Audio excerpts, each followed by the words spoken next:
दोस्तों, आज हम आपको एक जिन्नात और एक लड़की के बारे में बताने वाले हैं। जिन्नात ने लड़की के साथ जो किया उसे देखकर आपकी आंखें फटी की फटी रह जाएंगी। अस्सलाम वालेकुम प्यारे दोस्तों, एक आदमी सूखे पत्ते की तरह इधर उधर भटक रहा था।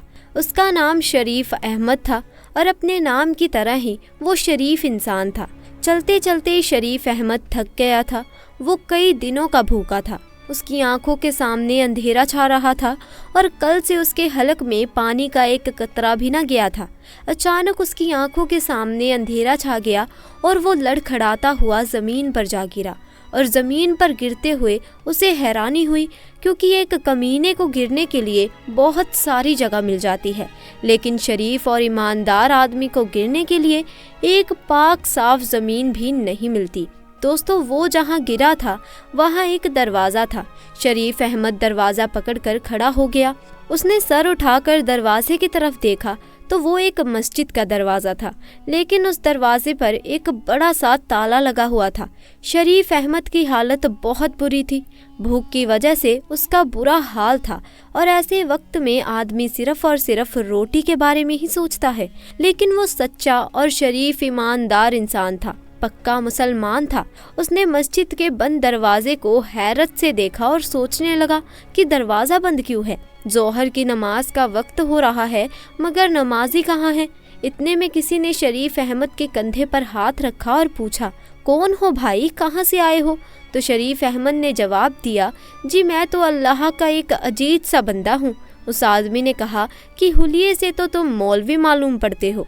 शरीफ अहमद ने जवाब दिया, नमाज पढ़ना तो एक सादिक की बात है, मेरा नाम शरीफ अहमद है।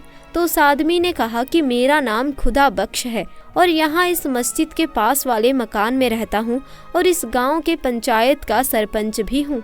तो शरीफ अहमद ने पूछा कि भाई खुदा बख्श, ये मस्जिद बंद क्यों है? यहाँ नमाज क्यों नहीं हो रही? जोहर का वक्त हुआ जा रहा है। उसने कहा कि क्या पूछते हो मौलवी साहब, एक हफ्ते से मस्जिद बंद है और यहाँ जो मौलवी पहले नमाज पढ़ाया करते थे, उसकी एक हरकत की वजह से उसे यहाँ से निकाल दिया गया। उस आदमी ने पूछा कि क्या आप हमारी मस्जिद में नमाज पढ़ा दिया करेंगे? तो शरीफ अहमद बोला, हाँ ज़रूर, क्यों नहीं। आप मुझे बस एक गिलास पानी पिला दीजिए। जोहर का वक्त हुआ जा रहा है, मैं आवाज़ देकर नमाज का ऐलान करता हूँ। तो वो आदमी जिसका नाम खुदा बख्श था, उसने कहा कि आपके चेहरे से तो लग रहा है कि आपने कई दिनों से कुछ खाया नहीं है। पहले आप रोटी खा लीजिए, उसके बाद अजान दीजिएगा। शरीफ अहमद ने कहा, नमाज पढ़ने और पढ़ाने के लिए रोटी की नहीं, ईमान की ज़रूरत होती है। नमाज पढ़ने के बाद ही रोटी खा लूँगा। खुदा बख्श ने अपनी जेब से चाबी निकाली और मस्जिद का दरवाज़ा खोल दिया। दरवाज़ा खोलते ही शरीफ अहमद मस्जिद में दाखिल हो गया। इतनी देर में खुदा बख्श एक गिलास ठंडा पानी लेकर आया। शरीफ अहमद ने फर्श पर बैठकर पानी पिया और उसके बाद वज़ू किया। और जैसे ही अजान की आवाज़ गांव वालों ने सुनी तो गांव के कई मर्द नमाज पढ़ने के लिए मस्जिद की जानिब चल दिए। शरीफ की आवाज़ में एक सोच था। उसकी अजान गांव के हर शख्स के दिल में उतरती जा रही थी। अजान पूरी होने के बाद कई नमाजी मस्जिद के सहन में जमा हो चुके थे। सब लोग नए मौलवी की आमद से खुशी का इजहार कर रहे थे। गांव के लोगों ने ये बात खास तौर पर महसूस की कि नया मौलवी जवान है, लेकिन बहुत कमज़ोर है और जवान होने के बावजूद नए मौलवी की आंखों में शर्म है। नमाज पढ़ने के बाद खुदा बख्श अपने घर से खाना लेकर आया और शरीफ अहमद के सामने रखा। शरीफ अहमद ने सबसे खाना खाने के लिए पूछा, लेकिन सब ने कहा कि हम अपने घर से खाना खाकर आए हैं। ये सुनकर शरीफ अहमद ने बिस्मिल्लाह पढ़कर खाना खाना शुरू किया। कई दिन बाद उसने खाना खाया था, तो लिहाजा हर निवाला उसके हलक में फंस रहा था। खुदा बख्श बोला कि मौलवी साहब, मस्जिद के साथ एक कमरा बना हुआ है, आप वहाँ रह सकते हैं। शरीफ अहमद ने कहा कि मैं मस्जिद में नमाज पढ़ाने के अलावा बच्चों को कुरान भी पढ़ाऊँगा और उनको दुनियावी तालीम भी दूंगा। खुदा बख्श ने जवाब दिया, माशा अल्लाह, अल्लाह आपको इत्तजा दे।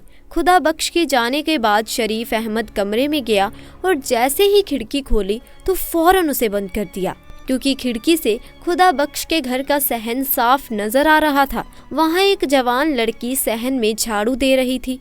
اب جیسے ہی شریف احمد نے کھڑکی کھولی تو اس کی نظریں بھی اس لڑکی سے جا ٹکرا گئی اور لہٰذا گھبرا کر شریف احمد نے کھڑکی بند کر دی۔ کھڑکی بند کر کے بستر پر آ کر بیٹھ گیا اور نیند سے اس کی آنکھیں بند ہو رہی تھی۔ جیسے ہی اس نے اپنی آنکھیں بند کی تو وہ اچانک سے اٹھ گیا، کیونکہ اس کی آنکھوں کے سامنے وہی لڑکی آ گئی۔ وہ من ہی من بولا، اف، حد، توبہ توبہ۔ شریف احمد نے اپنے گال پیٹ لیے۔ کچھ مہینے میں ہی شریف احمد کی سارے گاؤں میں عزت ہونے لگی۔ لوگ کہتے ہیں کہ مولوی جوان تو ہے مگر نیت میں کھوٹ نہیں ہے، پرائی بہو بیٹیوں کو ذرا بھی آنکھ اٹھا کر نہیں دیکھتا۔ اور اس دن کے بعد شریف احمد نے اپنے کمرے کی کھڑکی دوبارہ کبھی نہیں کھولی۔ وہ ساری رات گرمی میں گزار دیتا مگر کھڑکی نہ کھولتا۔ ہر نماز کے بعد شریف احمد اللہ سے گڑ گڑا کر دعا مانگتا کہ اللہ، میری نیت میں کھوٹ نہیں ہے، لیکن یہ مجہور جوانی میرا پیچھا نہیں چھوڑتی ہے، یہ مجھے بار بار بہکاتی ہے۔ جب تک میں کسی شریف زادی سے نکاح نہ کر لوں تو میری حفاظت فرما، مجھے ہر قسم کے گناہ سے بچا۔ روتے روتے شریف احمد کی داڑھی آنسوؤں سے تر ہو جاتی ہے۔ ایک دن عصر کی نماز کے بعد خدا بخش گھبرایا ہوا مسجد میں آیا۔ شریف احمد مسجد میں بیٹھا قرآن پاک کی تلاوت کر رہا تھا۔ وہ کہنے لگا، بیٹا ذرا میرے بیٹے آشو کو آ کر دیکھو، وہ عجیب حرکتیں کرنے لگا ہے۔ کبھی وہ اپنا سر دیواروں سے ٹکرانے لگتا ہے تو کبھی اس کے منہ سے عجیب و غریب آوازیں نکلتی ہیں۔ جلدی چلو بیٹا، میرے بیٹے کو دیکھ لو، اس کی ماں بہت پریشان ہے۔ شریف احمد خدا بخش کے ساتھ اس کے گھر کی طرف دوڑ پڑا۔ جب کمرے میں داخل ہوا تو اس نے دیکھا کہ ایک 14 سال کا لڑکا چارپائی پر لیٹا ہے۔ اس لڑکے کے ہاتھ پیر چارپائی کے ساتھ بندھے ہوئے ہیں۔ اس کے سرہانے اس کی ماں بیٹھی ہوئی ہے اور پاس ہی میں وہ لڑکی کھڑی ہے جسے شریف احمد نے پہلے دن کھڑکی سے دیکھا تھا۔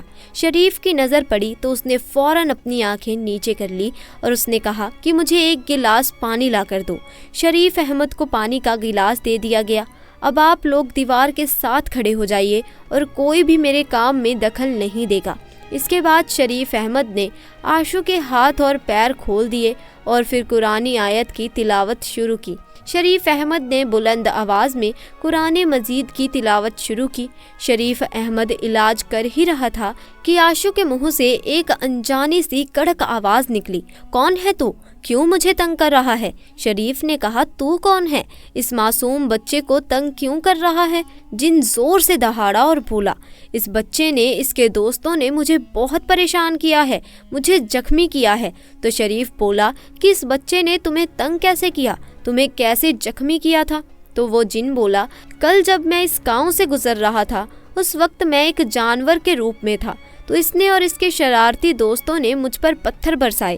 شریف احمد بولا کہ ہاں، یقیناً انہوں نے غلطی تو کی ہے، لیکن ان کی غلطی کی میں تم سے معافی مانگتا ہوں اور یقین دلاتا ہوں کہ آئندہ یہ کبھی کسی بے زبان کو تنگ نہیں کریں گے۔ آشو کو سزا مل چکی ہے، مہربانی کر کے اب تم اسے چھوڑ دو، تمہیں قسم ہے۔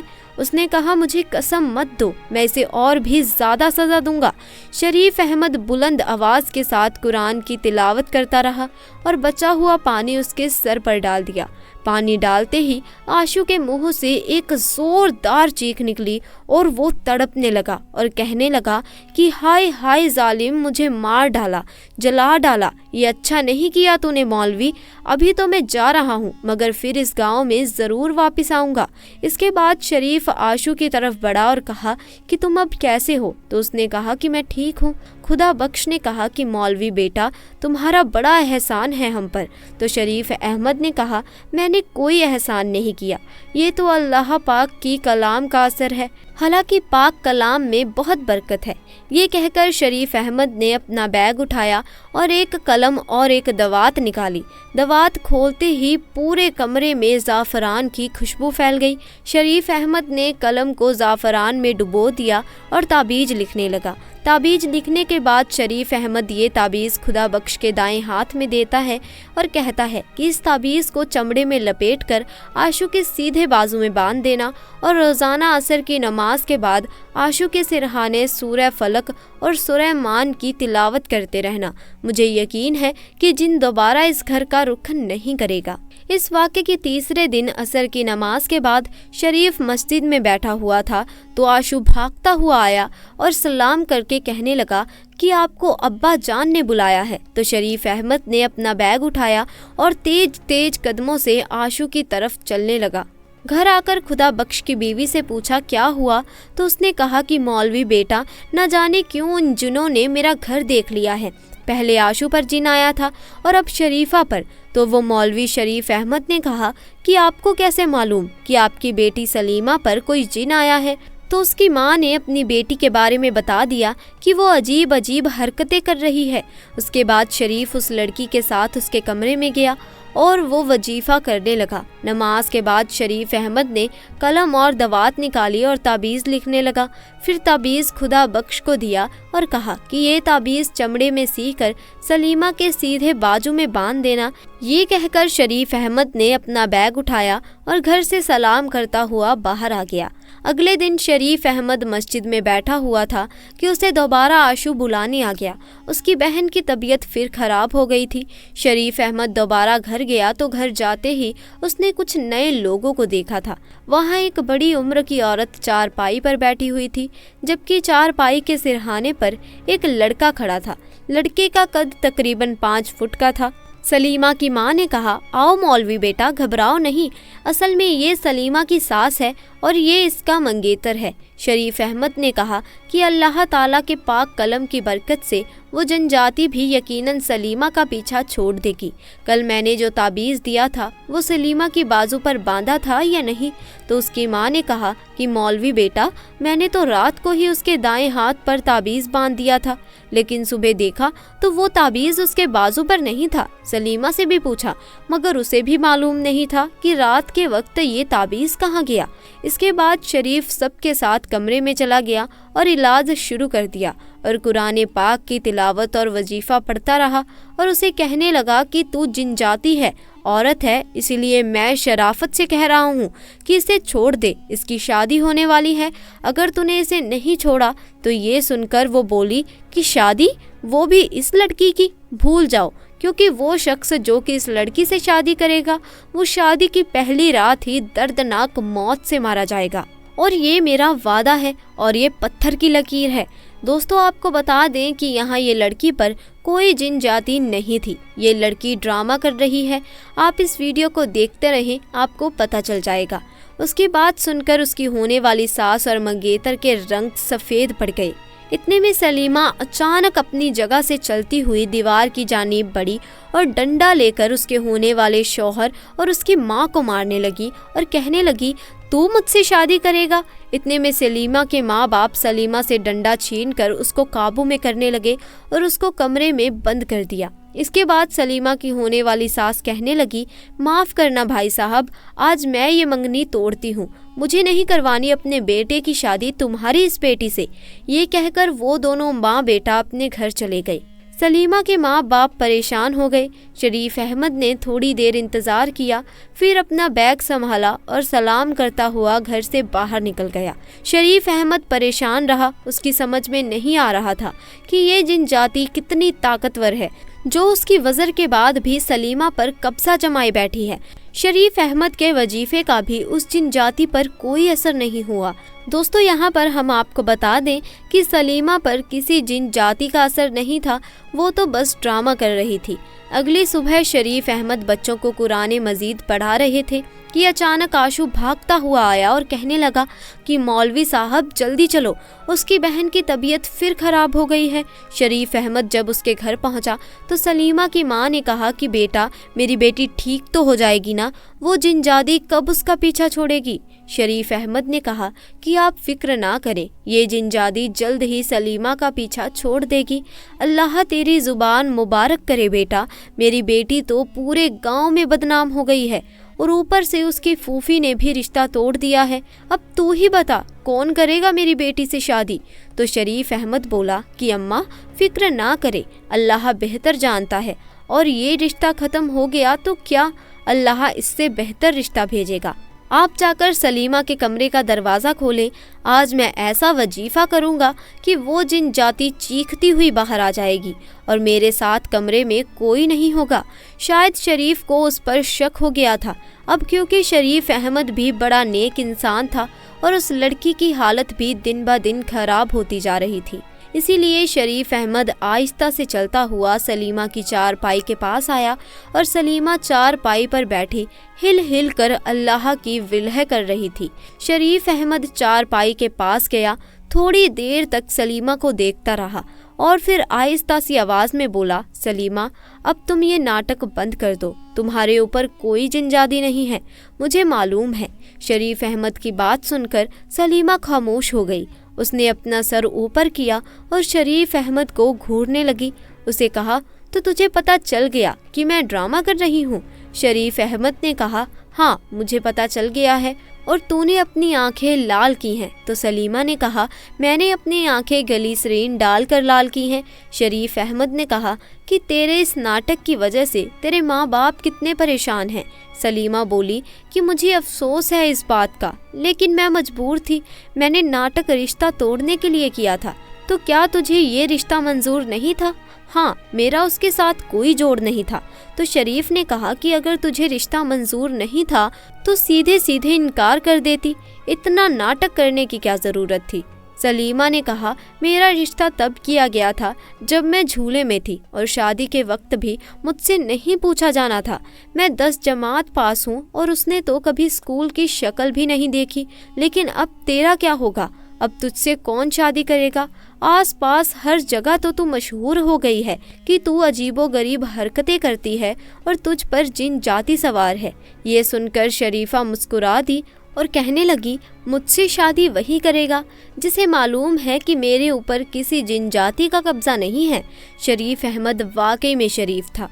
उसने कहा, क्या मतलब? तो लड़की बोली, या तो तू बहुत मासूम है या फिर बन रहा है। शरीफा ने शरारती नज़रों से शरीफ को देखा और शरीफ अहमद बोला, क्या मतलब है तेरा? शरीफ अहमद सब कुछ समझ तो गए थे लेकिन अनजान बन रहे थे। सयानों ने बिल्कुल सही कहा है, औरतों के मखरूम फिर से अल्लाह ही बचाए।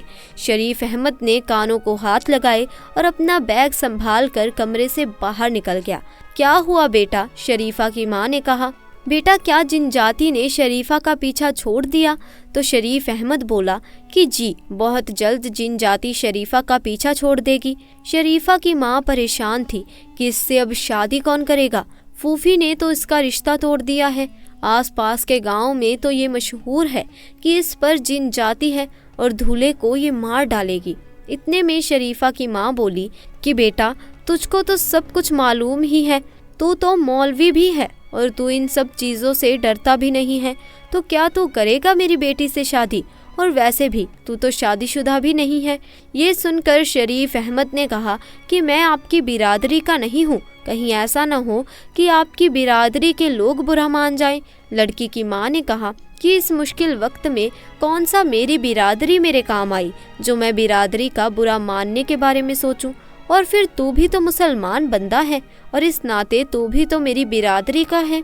शरीफ अहमद ने कहा, फला गांव में मेरी खाला रहती है, मैं सवेरे जाकर उनको ले आऊँगा, आप उनसे मेरी शादी की बात कर लेना। शरीफ अहमद ने अपनी रजामंदी जाहिर करते हुए जवाब दे दिया। दोस्तों, कुरान मजीद में ज़िक्रुल्लाह की बड़ी फजीलत आई है। अल्लाह ताला अपने ईमान वालों को ये नसीहत करते हैं कि आप हमारा ज़िक्र चलते फिरते, उठते बैठते और सोते जागते हर हाल में करते रहें। हदीस में आया है कि तुम्हारी ज़बान हर वक्त अल्लाह के ज़िक्र से तर रहनी चाहिए। तो दोस्तों, आज के लिए बस इतना ही। आपको हमारा आज का ये वाक्य कैसा लगा कमेंट सेक्शन में ज़रूर बताएं। साथ ही दोस्तों, वीडियो पसंद आई हो तो इसे लाइक करें, शेयर करें और चैनल को सब्सक्राइब करें। खुदा हाफिज़।